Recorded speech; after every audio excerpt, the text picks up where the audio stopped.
And so I think that that's a very, very powerful when we talk about what are the strategies and what does the work look like. And Reina talks about meeting all of the needs and conditions, like the rest of our lives. The kind of way that we're thinking about our queerness or our LGBTQ identity within our other identities, I think is really important. And the other thing that I think, we talk a lot about at SON that's been really important is thinking about the ways that in a lot of oppressed communities, there have been ways where when there's conflicts, things fall apart. People walk away. People don't know how to necessarily come back together. We don't necessarily have those experiences. And when your organizing family is your only family, like there is some, and you're living in an area like the South where there are not a lot of other options, for people at our organization, it's like, that's my organization, you know what I mean? There's really not a lot of other places people are necessarily going. So it's also about figuring out how to help hold our whole selves within those organizations when people are going through some pretty deep stuff. And I think that's really important to highlight as well, that it's not sort of this vague conversation. And I think that also comes with the telling the truth about what our lives are really like. Like Yasmeen was touching on, mainstream LGBTQ politics, we see something like Prop 8, where there was so much internalized and external homophobia and transphobia that they were like, straight up, don't say your own names. Don't say gay. Don't say queer. Like, if we can't even say our own names, why should straight people not be ashamed of us? Like, why really? Why are they really gonna believe if we don't believe that we can have our own dignity? And so we talk a lot about this piece about telling our own stories, and our members are like actively sex workers, former sex workers, people have kids. I was telling folks yesterday that, a lot of the folks who are coming out in our organization right now, like the biggest group that I've been working with are previously straight identified African American women in very small towns in the South who were like pillars of the community, married with kids, and literally, as one of them said to me, like, I will lie down and not get up if I cannot transform my life. Like, I can't hold this anymore. And so when you're dealing with like that kind of energy from your membership, like, you really do have to think about, words like spiritual grounding, not being this kind of vague thing, but like incredibly, incredibly important to do any kind of political work. Because what's happening for folks is so real that you need to be able to show up as a community. And I think that's where it also comes back to like how we make that step to working in groups. It's really risky, but I think the outcomes can be so incredibly powerful when we're willing to engage. Sure. So we were gonna talk a little bit about kind of like why organizing, and then also sort of principles of movement building, sort of from our perspective as intersectional organizations. Obviously, I think what Caitlin is talking about is not just why organizing, like sort of traditional resistance organizing, but really looking at what transformative organizing means. I think Reina's going to talk a little bit more about movement building. But definitely at FIERCE, a lot of our kind of, I think, more transformative strategies and work that we're doing revolve around leadership development and membership development. And obviously this is like inextricably linked to our campaign work and sort of exercising the power of our members, but we think a lot about how do we build the power of our membership and our base.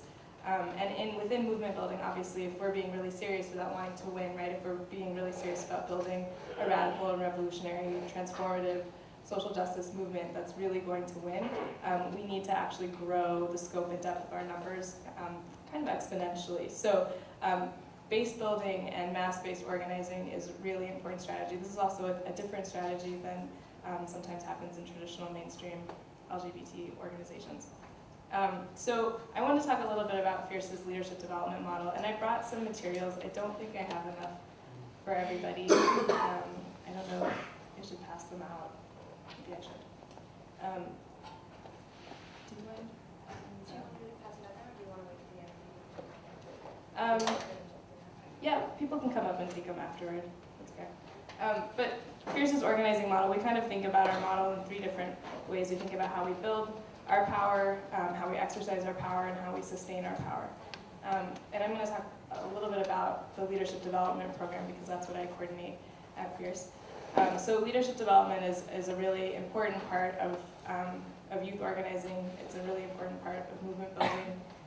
And the way that we do it at FIERCE is that we have a program called the Education for Liberation Project. It was actually founded by a member organizer back in 2002. And it was a process that was really community founded, so it came out of a lot of conversations with other queer youth, with elders and allies in the community and within the organization.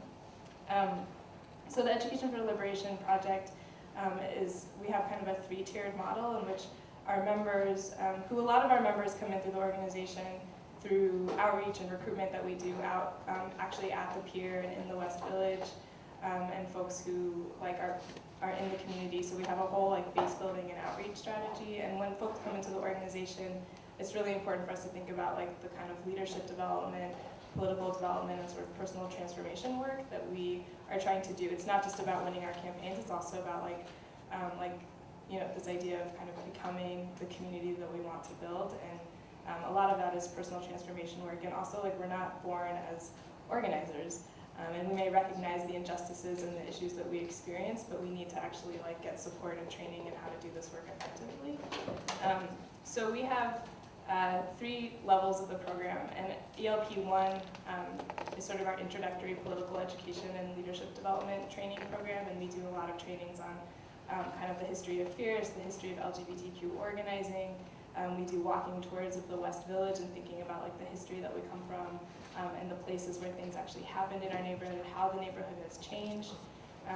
We actually do a series of trainings on issues like imperialism, colonialism, capitalism, racism, sexism, homophobia, heterosexism, and gender oppression. And then we also do workshops on thinking about policing, gentrification, prisons, and also movement building. So it's kind of our introduction to the issues that we work on. And this is a really important place for people to kind of begin sort of articulating their ideas more around the issues that they're experiencing, connecting them to a history of organizing that's come before them, and really getting good exposure and introduction to the organization.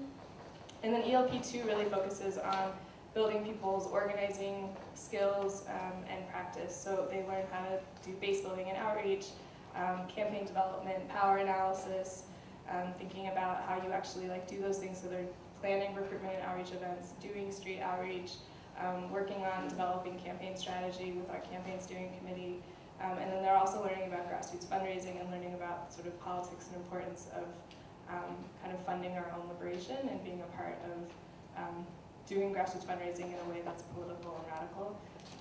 So ELP2 is a lot of learning skills and then getting to apply them for the first time. And ELP3 is then more of a true internship program where people are getting one-on-one guidance and support and actually taking leadership in different program areas. So we have members who are coordinating our campaign steering committee, members who are coordinating our outreach team and base building strategies, members who are actually coordinating and running the entire major donor campaign, or coordinating our grassroots fundraising events. And this is a way for folks to actually not only continue honing their leadership skills, but then develop the leadership of other members in the organization. And leadership development is a strategy that's tied to base building and campaign. It doesn't stand alone. So in order to do it, it's you have to recruit and outreach to members and build your base.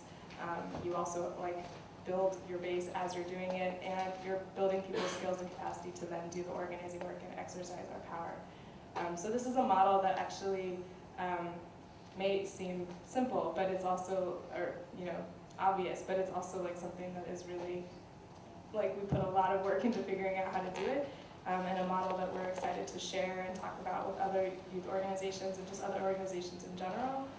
As we're seeing more and more that actually leadership development is not just important for our individual organizations, but really critical for building a successful and strong movement.